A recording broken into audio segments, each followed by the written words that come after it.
여야가 막판까지 조율을 했었는데요. 정말 장기전으로 연금개혁 결국 합의하긴 했습니다. 2007년 이후에 18년 만에 역대 세 번째로 연금개혁에 이제 첫 발을 뗀 건데요. 이거 그냥 제가 한마디로 정리해보면 이런 겁니다. 고쳐 쓰지 못하면 바꿔야 된다.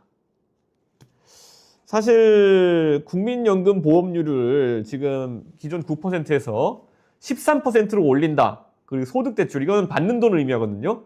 기존 40%에서 43%로 내년부터 인상하는 것을 골자로 한다고 했는데요. 이거는 젊은 세대에게 아주 불리한 그런 안입니다. 왜냐? 소득대출이라는 게 받는 돈인데요. 이거는 한 방에 올려버리고요. 보험료율이라는 건 내는 돈인데 이거를 9%에서 13%까지 8년 동안 매년 0.5%씩 이렇게 올린다는 겁니다. 그러면 현행 보험료율보다 현행 보험료율이 9%거든요. 그것보다 4% 올라간 건데 실제로는 얼마나 더 내야 되는 걸까 이렇게 생각해 보면요. 국민연금 가입자 평균 그 소득이 월소득이 지금 한 309만 원 정도 됩니다. 근데 이 309만 원 소득을 기준으로 월 보험료를 책정해 보면요. 지금 한 27만 8천 원 정도 돼요. 그러니까 국민연금 보험료가. 그런데 40만 2천 원으로 오르게 됩니다. 그러니까 매달 12만 4천 원 가량을 국민연금으로 여러분이 더 내야 되는 겁니다. 매달 12만 4천 원이면 연간으로 얼마입니까? 145만 원 가까이 내야 되는 건데요.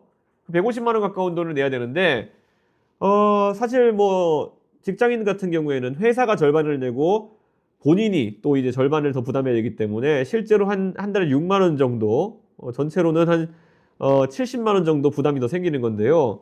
이걸 그렇다고 해서 뭐 회사가 반 내기 때문에 내가 반 내서 부담이 적다 이렇게 생각하시면 안 되고요. 항상 모든 돈에는 우리가 경제학 개론만 배우면 나오는 조세의 귀착이라는 것이 있습니다.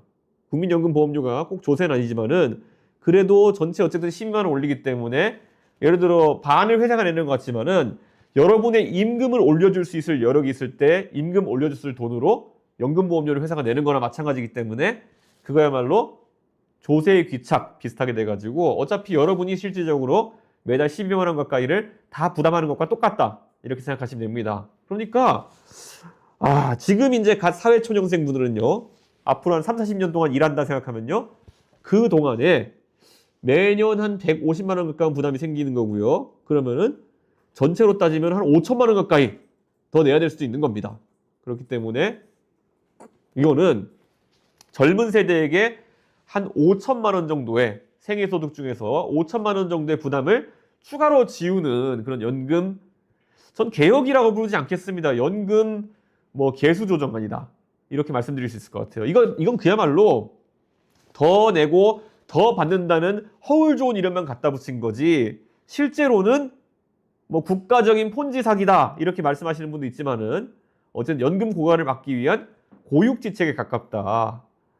그리고 이게 뭐냐면요. 그 연금을 지금 어차피 나중에 20, 30년 뒤에는 출산율이 엄청나게 낮은데 이런 거 계산할 때 출산율이 한 1.2 정도 된다고 생각하고 전부 다 추계를 하는 겁니다.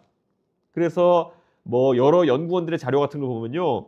출산율이 1.2 정도 될 때 언제 고갈된다 이런 거 연구자료 만들어요. 근데 실제 요즘 출산율이 어떻습니까? 0.6, 0.7 요 정도에 있지 않습니까? 그러면은 이거는 지금 예측치보다 나중에 상황이 더 안 좋을 거라는 걸 의미하기 때문에 지금 아무리 더 내고 더 받는다라는 허울 좋은 이름을 붙여놨다 하더라도요. 여기서 더 이상 변화가 없다. 구조 개혁이 없다고 한다면요.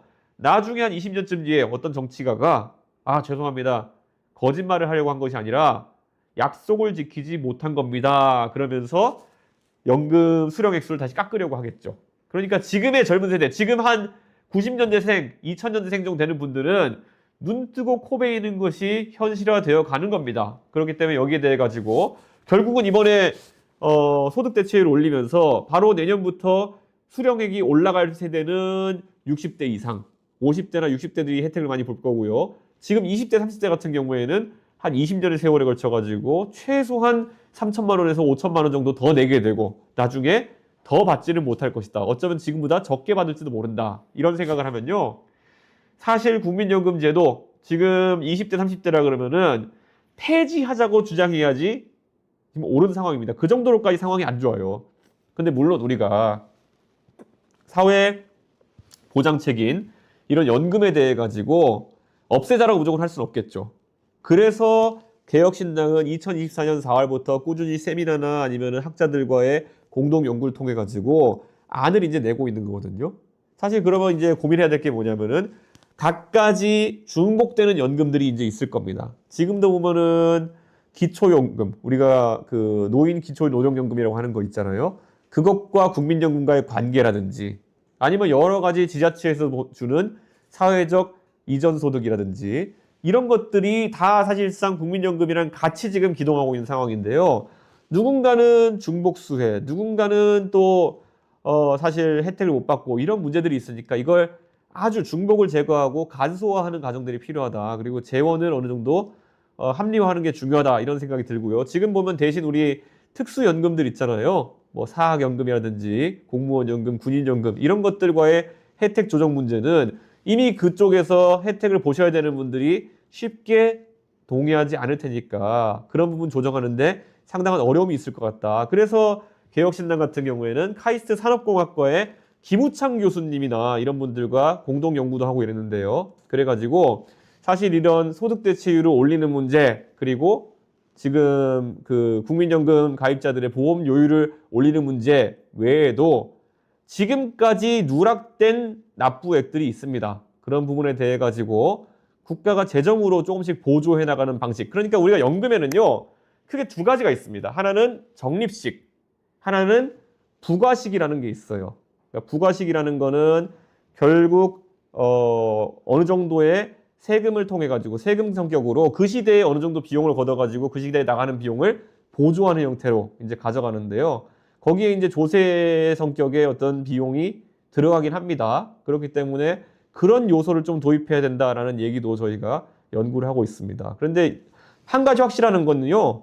지금 오늘 여야 중에서도 거대 양당이 합의해서 내놓은 안은 20대, 30대에게는 무조건 더 내고 나중에 더 받을 기약은 없고 하지만 50대, 60대에게는 무조건 더 받는 그런 아주 세대 불공평한 개수 조정이다. 이건 좀 개혁이라고 부르기도 않겠습니다. 개수 조정이다. 이렇게 말씀드려야겠죠. 그래서 지금 사실 젊은 세대가 이 문제에 대해서 오늘 국민의힘과 민주당의 합의로 인해 가지고 지금 이 방송을 보시는 20대, 30대 분들은 그냥 앞으로 평생 생애주기에 5천만 원 가까운 연금 부담이 더 생긴 겁니다. 지금 이 뉴스에 대해 가지고 민감하게 반응 안 하시는 젊은 분들 같은 경우에는요. 아마 오늘 결정된 사안이 여러분의 생애주기 소득에 가장 큰 영향을 미치는 사안이라는 것을 잘 모르시는 것 같아요. 물론 나중에 연금 그 액으로 수령하는 부분이 있겠지만은 그거는 아직 미정이라는 겁니다. 그거는 받을 수 없을지도 몰라요. 출산율이 이렇게 낮게 유지되면요. 그러니까 더 내는 건 확정이고 더 받는 거는 확정이 아닌 상태에서의 연금 이런 개수 조정에 대해서 여러분의 제대로 된 그런 의견 개진이 굉장히 중요해지는 그런 상황이다. 이렇게 말씀드리겠습니다.